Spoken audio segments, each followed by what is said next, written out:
mga dayog-dong! It's me, MK! So for today's video, ay ganap pala ito kahapon, Christmas 25th of December. Tara, samahan niyo ko! Palabas na nga kami dito sa aming lungga dahil for today's video ay aariba na naman ang Ferzan! So ayun na nga, nagsimula na kaming maglakad dahil malapit lang naman ang MOA dito sa aming tinitirhan. Bago nga kami umakyat ng hagdan ay ayan, nagpo-post-post muna ang Ferzan. Kaso hindi nakita yung nakasulat na Mall of Asia. At ayan, lumipat na nga ako sa kabilang view. Ito naman ay ang MOA Globe. Nakaakyat na nga kami dito sa hagdan at grabe, ang daming tao. So ayan, papasok na nga kami sa lungga ng MOA. At pagdating nga namin dito sa may hallway ng elevator, ay grabe sobrang traffic. Ang hirap makalusot. Pero syempre, mapara ng Ferzan na ito, kaya nakalusot agad kami. Papunta na nga kami dito sa MOA Seaside. Ramdam talaga ang saya dito dahil sa dami ba naman ng tao. Kaya wag ka nang magmukmuk dyan, pumunta ka na dito, libre lang naman. Pagkatapos nga namin pumunta dito sa may malaking Christmas tree, ay nag-ikot-ikot muna kami at nakita ko nga itong balloon pop. At syempre, na-curious ang Ferzan, kaya sabi ko, itatry ko nga. At ayun na nga, yun palang 300 pesos ang kinuha ko at may 6 na pangtira siya. Pangtira!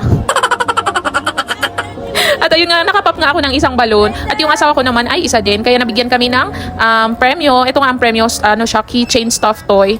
Pagkatapos nga namin doon sa pop balon, ay gusto sana ng anak ko na mag-ride siya. Kaso ang haba ng pila sa bilihan ng ticket. Kaya naisipan na lang namin na tumawid at pumunta na lang sa MOA Sky. At nandito na nga kami sa MOA Sky. Ito nga yung pinagkakaguluhan nila. Ito ba yung movie na something wicked, blah blah blah. Tinanggal lang sa pagkabalot ng anak ko yung stuffed toy na napanalunan namin sa pop balloon. At ito nga siya, ang cute pala. Akala ko kasi ang liit kasi nga kanina na-fold pala yung legs niya. Pagkatapos nga naming magpa-picture, mag-post-post dito, ay pumasok na agad kami sa loob. Napadaan nga kami dito at sabi ng anak ko ay maglalaro muna siya. Nagulat nga ako nung linagay ko yung 100 pesos dahil 2 tokens lang ang lumabas. At ayun nga ang nakalagay pala, 100 pesos for 2 tokens dahil 50 each. At dahil isang token nga lang ang kailangan sa lalaruin ng anak ko, naisipan kong gamitin itong isang token. Nagtaka nga ako bakit walang lumabas nung inikot ko na. Ay yun pala, dahil kailangan dito ay 3 tokens. Ewan ko ba, hindi talaga ako nagbabasa-basa ng mga nakasulat. So ayun nga, napabili ang Ferzan ng another 2 tokens para lang ma-play to kasi sayang naman yung isang token, worth 50 pesos din yun. So ayun na nga, nagdagdag na ako ng 2 tokens at ito nga ang lumabas. Kaya ko lang naman pinili na laruin to dahil may kurumi siya, which is fun na fun talaga ang anak ko sa kurumi. Pero iba naman ang lumabas nung pag-ikot ko kaya medyo disappointed ang Ferzan. Pero okay lang naman kasi nung binigay ko sa anak ko ay nagustuhan din naman niya.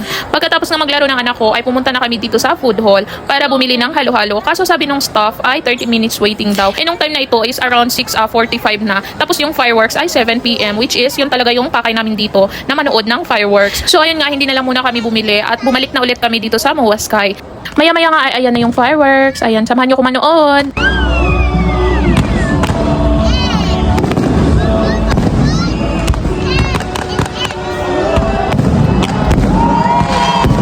Grabe, iba pala talaga ang saya pag napanood mo mismo yung fireworks. Lalo na yung anak ko, dahil first time niyang manood mismo ng fireworks. Ayun, wow nga siya ng wow. Pagkatapos nga naming manood ng fireworks, ay bumalik na ulit kami sa loob. Saglit lang naman yun dahil 5 minutes lang. Habang naghahanap nga kami ng aming makakainan, ay napadaan kami dito sa may Star Cinema. Posing lang ng konti at ayun, umalis na nga kami at naghanap ulit kami ng makakainan namin. Tawang-tawa nga ako sa mga pangalan ng mga restaurants dito dahil kakaiba. Hindi ko na nga na-videohan pero kung palagi kayong pumupunta dito sa MOA, ay alam nyo yan. Habang naglalakad nga kami, ay napansin ko na walang tao dito sa restaurant na ito. Kaya sabi ko sa asawa ko, ay dito na lang tayo kumain. Pumasok na nga kami at umorder na agad ako. Ito pala yung in-order ko para sa amin ng asawa ko, chicken grain bowl. At sa anak ko naman ay chicken quesadilla. Pero yung ending, pinaghatian namin ng asawa ko dahil ayaw nga ng anak ko. At nag-share na lang kami ng anak ko sa food na order ko. Dahil nga ang dami ng serving ng food na in-order ko, ay pina-take out ko na lang ito.